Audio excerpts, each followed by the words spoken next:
Hi കൂട്ടുകാരെ, മിനിമലിസത്തെക്കുറിച്ച് നിങ്ങൾ കേട്ടിട്ടുണ്ടോ? മിനിമലിസം എന്നത് വെറും കുറച്ച് വസ്തുക്കൾ മാത്രം ഉപയോഗിക്കുന്ന ജീവിത രീതിയല്ല. അതൊരു ചിന്താഗതിയാണ്. നമ്മുടെ ജീവിതത്തിൽ യഥാർത്ഥത്തിൽ പ്രധാനപ്പെട്ടതിനെ തിരിച്ചറിയുകയും അനാവശ്യങ്ങളായ കാര്യങ്ങളെ നീക്കം ചെയ്യുകയും ചെയ്യുന്നതാണ് മിനിമലിസത്തിന്റെ സാരം. വലിയ മാറ്റങ്ങൾ ഒരിത്തിരി വലിയ ശ്രമത്തിലൂടെ ഉണ്ടാകുന്നില്ല, മറിച്ച് ചെറിയ സ്ഥിരമായ ശീലങ്ങളിലൂടെ ഉണ്ടാകുന്നതാണ്. മിനിമലിസവും ഇതേ ആശയം പിന്തുടരുന്നു. ഒരേ സമയം എല്ലാം ഒഴിവാക്കാൻ ശ്രമിക്കുന്നതിന് പകരം ദിവസേന ചെറിയ മാറ്റങ്ങൾ വരുത്തുക. ഉദാഹരണത്തിന്, ദിവസവും ഒരു അനാവശ്യ വസ്തു ഒഴിവാക്കുക, ഉപയോഗിക്കപ്പെടാത്ത ആപ്പുകൾ നീക്കം ചെയ്യുക, ആവശ്യത്തിന് മാത്രം വാങ്ങാൻ ശ്രമിക്കുക. ഇവ പോലെ ചെറിയ ശീലങ്ങൾ ദീർഘകാലത്തേക്ക് വലിയ മാറ്റങ്ങൾ സൃഷ്ടിക്കും. ലെസ് ബട്ട് ബെറ്റർ, അതായത് കുറവിൽ മികച്ചത്. മിനിമലിസത്തിന്റെ പ്രധാന തത്വം ലെസ് ബട്ട് ബെറ്റർ ആണ്. ഞാനൊരു മിനിമലിസ്റ്റ് ആണ് എന്ന് മനസ്സിലാക്കുന്ന ആളിന് സ്വാഭാവികമായി അനാവശ്യ വസ്തുക്കളെ ഒഴിവാക്കാനുള്ള പ്രവണത ഉണ്ടാകും. ഇത് ജീവിതത്തിന്റെ പല മേഖലകളിലും പ്രയോഗിക്കാം. വസ്ത്രധാരണത്തിൽ ആവശ്യമുള്ളത് മാത്രം വാങ്ങുക, ഭക്ഷണത്തിൽ ലളിതവും ആരോഗ്യകരവുമായത് തിരഞ്ഞെടുക്കുക, സമയം ഉപയോഗിക്കുന്നതിൽ പ്രയോജനകരമായ കാര്യങ്ങൾക്ക് മാത്രം സമയം ചെലവഴിക്കുക. മിനിമലിസം പിന്തുടരാൻ നമ്മുടെ പരിസരം ലളിതമാക്കണം. വീടിനെ വൃത്തിയായി ലളിതമായി ക്രമീകരിക്കുക, അനാവശ്യമായ അലങ്കാരങ്ങൾ കുറയ്ക്കുക, ഉപയോഗിക്കുന്ന സാധനങ്ങൾ എളുപ്പത്തിൽ ലഭിക്കുന്ന രീതിയിൽ വയ്ക്കുക. ഇതിലൂടെ മനസ്സിന് ശാന്തിയും വ്യക്തതയും ലഭിക്കും.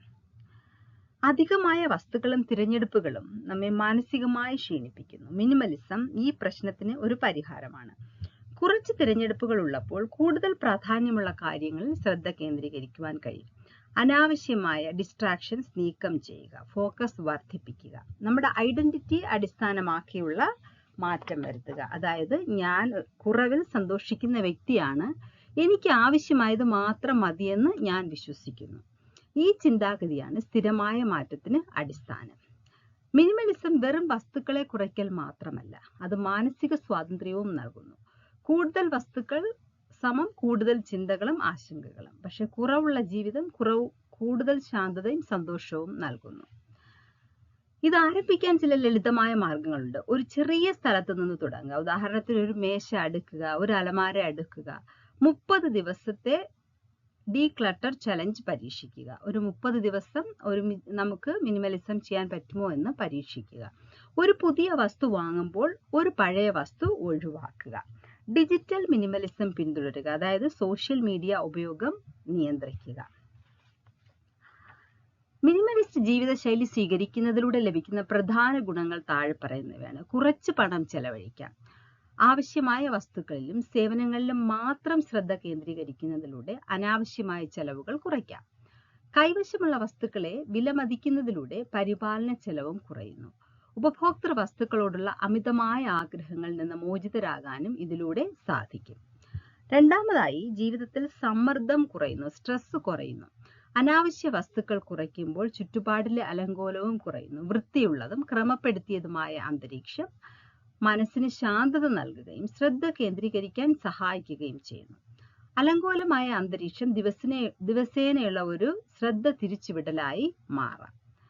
അതുകൊണ്ട് ജീവിതത്തിൽ ഇത് സമ്മർദ്ദം കുറയ്ക്കുന്നു. വൃത്തിയും ക്രമവും എളുപ്പമാക്കും. വസ്തുക്കളുടെ എണ്ണം കുറയുമ്പോൾ വീട് വൃത്തിയായി സൂക്ഷിക്കുന്നത് കൂടുതൽ എളുപ്പമാകും. വലിയ വീട് വൃത്തിയാക്കാൻ വലിയ പാടാണ്, പക്ഷെ ചെറിയ വീട് വൃത്തിയാക്കാൻ വളരെ ഈസിയാണ്.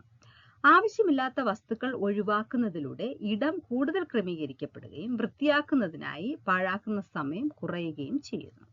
നാലാമതായി, പ്രകൃതിയോടുള്ള ആദരവ് കൂടും. അതായത്, മിനിമലിസം പരിസ്ഥിതി ബോധമുള്ള ജീവിത രീതിയുമായി ചേർന്ന് നിൽക്കുന്നു. ഉപഭോഗം കുറയ്ക്കുന്നു, അതായത് ഉപയോഗം കുറയ്ക്കുകയും പാക്കേജിംഗ് മാലിന്യം കുറയ്ക്കുകയും പരിസ്ഥിതിയിൽ ഉണ്ടാകുന്ന ആഘാതം കുറയ്ക്കാൻ സഹായിക്കുകയും ചെയ്യുന്നു. ആരോഗ്യകരമായ ചുറ്റുപാടുകൾ സൃഷ്ടിക്കുന്നതിന് ഇത് സഹായിക്കുന്നു. കൂടുതൽ കാര്യങ്ങൾ ചെയ്യാൻ സമയം ലഭിക്കും. കുറച്ച് വസ്തുക്കൾ മാത്രം കൈവശം വയ്ക്കുമ്പോൾ അവ വൃത്തിയാക്കാനും പരിപാലിക്കാനും ക്രമീകരിക്കാനും കുറച്ച് സമയം മാത്രം മതി. ഇതിലൂടെ ജീവിത നിലവാരം കൂടുകയും കൂടുതൽ പ്രാധാന്യമുള്ള കാര്യങ്ങൾക്കായി സമയം മാറ്റിവെക്കാൻ സാധിക്കുകയും ചെയ്യും.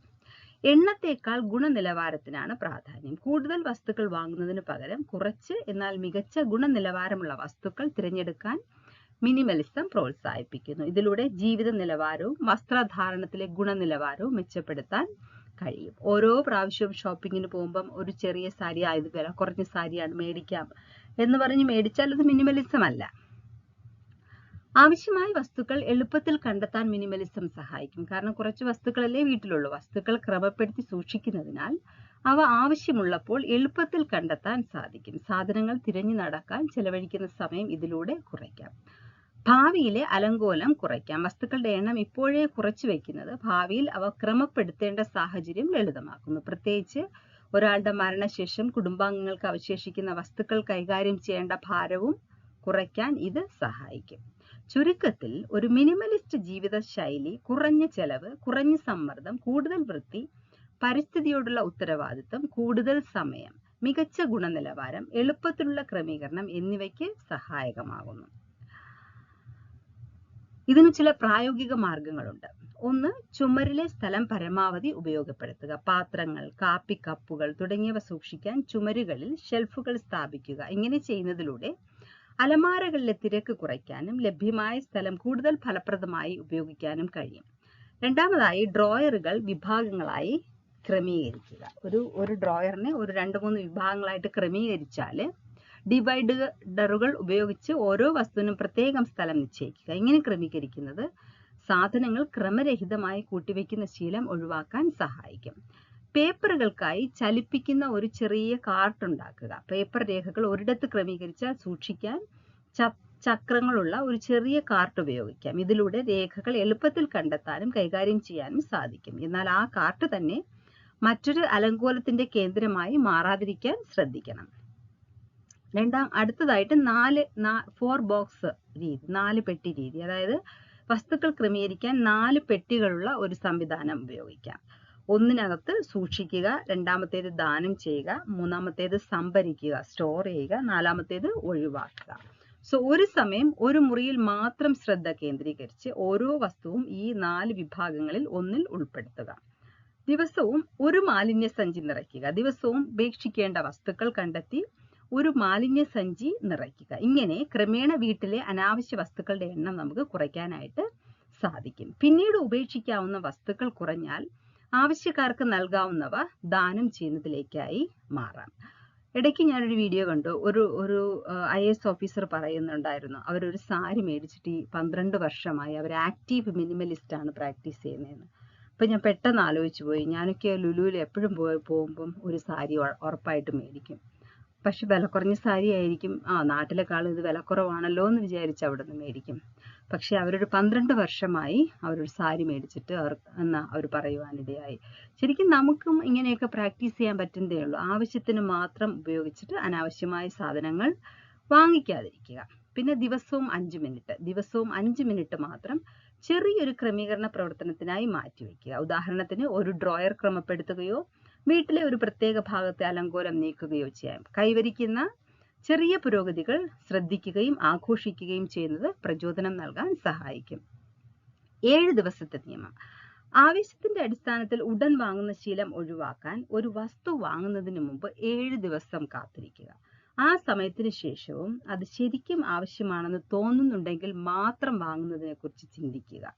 അനാവശ്യമായ വാങ്ങലുകളും ചെലവുകളും കുറയ്ക്കാൻ ഈ രീതി സഹായിക്കും. ഓരോ ഐഫോൺ ഇറങ്ങുമ്പോഴും അത് പുതിയത് മേടിക്കാൻ നിൽക്കാതെ ഇതിന് എത്രത്തോളം നമുക്ക് ഉപയോഗിക്കാൻ പറ്റും എന്ന് ചിന്തിച്ച് അത് പിന്നെ വാങ്ങേണ്ടതാണ്. നിങ്ങൾ യഥാർത്ഥത്തിൽ പ്രതിനിധീകരിക്കുന്നത് എന്തെന്ന് മനസ്സിൽ കാണുക. അതായത് ഒരു മുറി എങ്ങനെ ആയിരിക്കണമെന്ന് ആദ്യം മനസ്സിൽ സങ്കല്പിക്കുക. എന്തൊക്കെ വസ്തുക്കൾ പ്രദർശിപ്പിക്കണം, എങ്ങനെയുള്ള അന്തരീക്ഷമാണ് നിങ്ങൾ ആഗ്രഹിക്കുന്നത് എന്നിവ ചിന്തിക്കുക.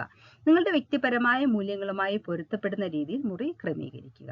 വൈദ്യുതി കമ്പികൾ ക്രമപ്പെടുത്താൻ പഠിക്കുക. വൈദ്യുതി കമ്പികൾ ചുറ്റിവയ്ക്കുകയോ കോഡ് പ്രൊട്ടക്ടറുകൾ ഉപയോഗിക്കുകയോ ചെയ്ത് അവ ക്രമപ്പെടുത്താം.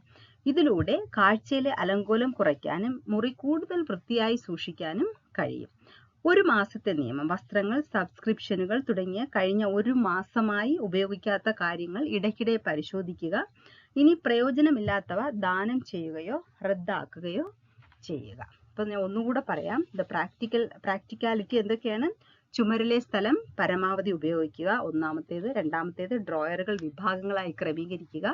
3 പേപ്പറുകൾക്കായി ഒരു പ്രത്യേകം കാർട്ട് ഉണ്ടാക്കുക.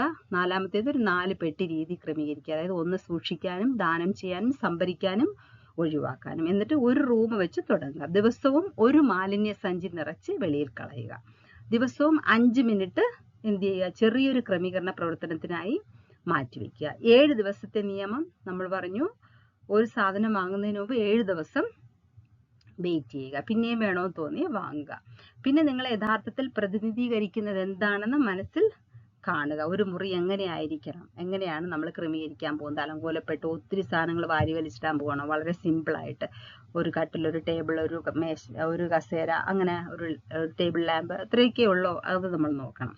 പിന്നെ വൈദ്യുതി കമ്പികൾ ക്രമപ്പെടുത്തി വെക്കണം. 4-മത്തേത് 1 മാസത്തെ നിയമം. ആവശ്യമില്ലാത്ത എല്ലാ സബ്സ്ക്രിപ്ഷനും വസ്ത്രങ്ങളും എല്ലാം എടുത്ത് അത് ഇടയ്ക്കിടയ്ക്ക് പരിശോധിക്കുക. സോ ഇതാണ് മിനിമലിസത്തിന്റെ പ്രായോഗികമായ വശങ്ങൾ. സോ മിനിമലിസം എന്ന് പറയുന്നത് ഒരു ലക്ഷ്യമല്ല, അതൊരു യാത്രയാണ്.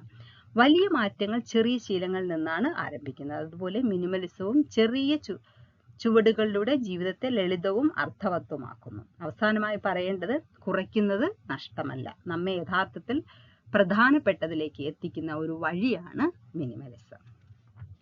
ഈ വീഡിയോ ഇഷ്ടമായെന്ന് വിശ്വസിക്കുന്നു. ഇഷ്ടമായെങ്കിൽ ലൈക്ക് ചെയ്യുക, ഷെയർ ചെയ്യുക, സബ്സ്ക്രൈബ് ചെയ്യുക.